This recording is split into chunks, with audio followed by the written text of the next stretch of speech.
ओम नमः शिवाय। जय श्री राम। राम नाम में कितनी ताकत है, इस बात को समझना है कि राम नाम में कितनी ताकत है। तो आप इस कहानी को पूरा सुनिएगा। राम नाम की ताकत के कारण ही बड़े बड़े पत्थर जिन पर राम का नाम लिख करके 100 योजन समुद्र पर पुल बांध दिया गया था।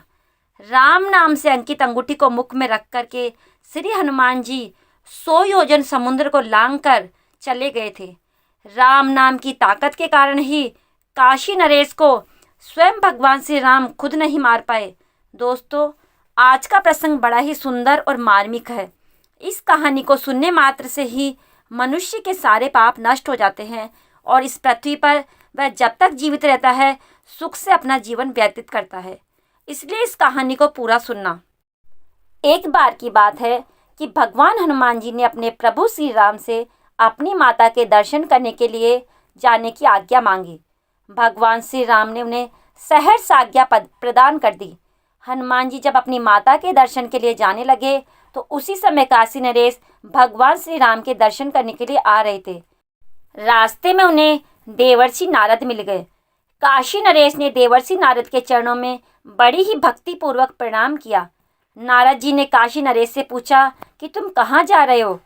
काशी नरेश ने कहा कि देवर्षि, मैं भगवान श्री राम के दर्शन के लिए उनकी राजसभा में जा रहा हूँ।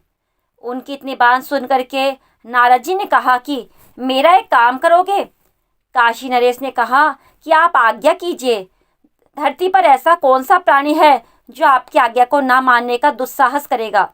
सदैव आपकी आज्ञा के पालन करने के लिए लोग दौड़ पड़ेंगे। आप कृपा करके आज्ञा प्रदान करें, मैं आपकी आज्ञा का पालन जरूर करूंगा। नारद जी ने मुस्कुराते हुए कहा कि तुम राजसभा में प्रभु श्री राम के चरण कमलों में श्रद्धा पूर्वक तो प्रणाम अवश्य करना, किंतु उन्हीं के समीप जो सिंहासन पड़ा हुआ है उस पर महान तपस्वी विश्वामित्र जी बैठे हुए, उनको प्रणाम मत करना। काशी नरेश ने पूछा कि ऐसा क्यों करना। तब नारद जी ने उत्तर दिया कि एक राजा को दूसरे राजा को प्रणाम करना शोभा नहीं देता है। ऋषि विश्वामित्र भी पहले कभी राजा ही तो थे और नारायण नारायण कह करके नारद जी वहां से चले गए। काशी नरेश भगवान श्री राम की सभा में पहुंचे और उन्होंने देवर्षि नारद के आदेश अनुसार भगवान श्री राम के चरणों में बड़े ही श्रद्धा पूर्वक प्रणाम किया, किंतु वहीं पर महर्षि विश्वामित्र बैठे हुए थे, उनको उन्होंने प्रणाम नहीं किया और उनकी उपेक्षा करके वहीं पर बैठ गए। काशी नरेश की इस उपेक्षा से महर्षि विश्वामित्र के हृदय पर बहुत गहरी चोट पहुंची, किंतु वे राज्यसभा में चुप रहे। पीछे उन्होंने भगवान श्री राम से कहा कि श्री राम, तुम तो पुरुषोत्तम कहलाते हो, इसलिए तुम्हारी राज्यसभा में तुम्हारे उपस्थित रहते हुए भी मर्यादा की अवहेलना की गई है, जो सर्वथा अनुचित है। विश्वामित्र की बात को सुनकर प्रभु श्री राम कहने लगे कि ऐसी कौन सी बात हो गई गुरुदेव, मेरे रहते कब और कहाँ मर्यादा का उल्लंघन हुआ है। कृपा करके आप मुझे बताइए, मुझे बताने का आप कष्ट करें। भगवान श्री राम की बात सुनकर महर्षि कहने लगे कि आज ही राजसभा में काशी नरेश ने जब तुम्हारे चरणों में प्रणाम किया और मैं तुम्हारे ही बगल में बैठा हुआ था, लेकिन उसने मेरी सर्वथा उपेक्षा कर दी। यह कदापि उचित नहीं है। आपकी सभा में मेरा अपमान हुआ है, मेरी राजसभा में मेरे ही सम्मुख आपकी उपेक्षा, यह तो मेरा भयानक तिरस्कार है। प्रभु श्री राम बोले। उसी समय भगवान श्री राम ने प्रतिज्ञा की कि आज सूर्यास्त से पहले मैं उस राजा को मृत्युदंड दूंगा जिसने मेरे गुरु की उपेक्षा की है। परम पराक्रमी भगवान श्री राम की यह प्रतिज्ञा वायु के वेग से चारों ओर फैल गई। काशी नरेश ने जब इस बात को सुना तो उनका कंठ सूख गया। जीवन से निराश होकर वे दौड़ते हुए नारद जी के पास पहुंचे और उनके चरणों में गिर गए। बड़े ही विनीत भाव से कहने लगे कि देवर्षि, भगवान श्री राम ने आज शाम काल तक मुझे मार डालने की प्रतिज्ञा की है। नारद जी ने कहा, प्रतिज्ञा तो मैंने भी सुनी है। देवर्षि नारद ने उत्तर दिया, और श्री राम की प्रतिज्ञा सर्वविदित है कि रघुकुल रीत सदा चली आई, प्राण जाए पर वचन न जाए। काशी नरेश इतना कहकर के रो पड़े। बोले, देवर्षि, मैंने तो आपके ही आदेश का पालन किया था, जो आपने कहा मैंने वही किया था। जैसे भी हो किसी तरह से आप मेरे प्राणों को बचाइए। नारद जी ने काशी नरेश को समझाते हुए कहा कि आप चिंता न करें, मृत्यु तो निश्चित होती है, वह किस प्रकार से टलती नहीं है। यदि भगवान श्री राम के बाणों से तुम्हारे प्राण उड़ जाए तो निश्चित ही तुम्हारा जीवन सफल हो जाएगा। किंतु तुम एक काम करो। नारद जी ने काशी नरेश से धीरे से कहा कि तुम हनुमान जी की माता अंजना के पास चले जाओ और जाते ही उनके चरण पकड़ लो। जब वह चरण छुड़ाने के लिए कहे तब तुम अपनी रक्षा के लिए उनसे पहले वचन ले लेना। जब तक वे 3 बार तुम्हारी रक्षा का वचन न दे तब तक उनके चरण तुम पकड़े रहना और छोड़ना नहीं। बस तुम्हारा काम बन जाएगा। नारद जी की बात को सुन करके काशी नरेश वहाँ से भागे माता अंजना के पास पहुँच गए। माता अंजना बैठी हुई थी और भगवान श्री राम के नाम का जाप कर रही थी। रोते रोते काशीराज माता के चरणों में गिर पड़े। उनके चरणों को पकड़ करके उन्होंने कहा कि माँ, मेरी रक्षा करो। आज शाम तक, सूर्यास्त होने तक एक राजा ने मुझे मारने की प्रतिज्ञा की है। आपके अतिरिक्त मेरे प्राणों को कोई नहीं बचा सकता।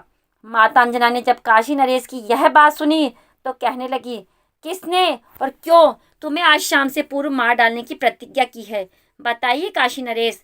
काशी नरेश कहने लगे कि माँ, तुम मेरी रक्षा का वचन दो, अन्यथा मैं आपके चरणों में अपने प्राणों को त्याग दूंगा। माता अंजना ने कहा कि मैं तेरे प्राण की रक्षा का वचन देती हूँ। बड़े ही फूट फूट कर रोते हुए काशी नरेश ने अधीर होकर के पुनः प्रार्थना की कि माँ, मुझे संतोष नहीं हो रहा है। मेरे विश्वास के लिए यही बात आप 3 बार कह दीजिए। मैं तेरे प्राण रक्षक का वचन देती हूँ। सर्वथा सरल हृदय की जननी वह 3 बार कहते हुए कि अच्छा, अब तो बताओ तुम्हें मारने की प्रतिज्ञा किसने की है? काशी नरेश ने कहा, भगवान श्री राम ने उन्होंने शाम तक मेरे वध की प्रतिज्ञा की है। इतना सुनते ही माता अंजना चिंतित हो गई और कहने लगी, श्री राम की प्रतिज्ञा कैसे अन्यथा हो सकती है? वह कैसे झूठी हो सकती है? वह जो भी प्रतिज्ञा करते हैं उसे पूरा करते हैं। पर मैंने तुझे वचन दिया है। उसी समय हनुमान जी ने वहां पहुंचकर माता के चरणों को स्पर्श किया और आशीर्वाद देते हुए माता ने कहा कि बेटा, तुम ठीक समय पर आ गए हो। अभी अभी मैं एक आवश्यक कार्य से चिंतित होकर तुम्हारा ही ध्यान कर रही थी। वह कार्य हो जाए तो मेरा मन हल्का हो जाएगा, क्योंकि मैंने वचन दे दिया है। हनुमान जी ने कहा कि माता, आप आज्ञा दीजिए, आपका कौन सा कार्य करने के लिए मैं हमेशा प्रतीक्षण तैयार रहता हूँ। ऐसा कौन सा काम है? कृपा करके मुझे आज्ञा दीजिए, मैं वह कार्य जरूर करूँगा। माता अंजना कहने लगी, पर काम तो बड़ा कठिन है बेटा, इसी कारण से मुझे चिंता हो रही है। माता अंजना की बात को सुनकर के हनुमान जी ने उन्हें आश्वासन देते हुए कहा, माता, आपके पुत्र पर भगवान श्री राम का आशीर्वाद है। ऐसा कोई संसार में काम नहीं है जो मैं आपके राम का नाम लेकर कर ना सकूं। माता अंजना ने कहा कि यह सब तो कुछ ठीक है, मैं जानती हूँ कि मेरे लाल, किंतु काम अत्यंत कठिन है, इसलिए कहने में मुझे संकोच हो रहा है। हनुमान जी ने कहा कि माता जी, मैं आपके पवित्र चरणों के सम्मुख प्रभु श्री राम की शपथ लेकर के 1 बार नहीं 3 बार प्रतिज्ञा करता हूँ कि आपकी आज्ञा मिलने पर काम चाहे जितना भी कठिन होगा, मैं उसे अवश्य पूर्ण करूँगा, आपकी चिंता को दूर कर दूंगा। माता अंजना ने हनुमान जी के बल और पराक्रम और उनकी मातृभक्ति की प्रशंसा करते हुए कहा कि बेटा, मुझे तुमसे यही आशा थी और ऐसा ही विश्वास था। बेटा, मैंने काशी नरेश को उसके प्राणों की रक्षा का वचन दे दिया है। आज शाम काल तक भगवान श्री राम ने उसका वध करने की प्रतिज्ञा की है। माता की बात को सुन करके हनुमान जी ने आश्चर्य से पूछा, मेरे प्रभु श्री राम की प्रतिज्ञा? माता अंजना बीच में ही बोल पड़ी, पर बेटा, मैं काशीराज को वचन दे चुकी हूँ और तुमने भी श्री राम की शपथ लेकर के मुझे 3 बार वचन दिया है। शरणागत की रक्षा धर्म है बेटा। हनुमान जी ने कहा, ठीक है, मैं कुछ करता हूँ माँ। इतना कहकर हनुमान जी माता के चरणों में प्रणाम करके उनसे जाने की अनुमति मांगी। माता की कृपा प्राप्त करते ही हनुमान जी काशी नरेश के साथ अयोध्या पहुँचे।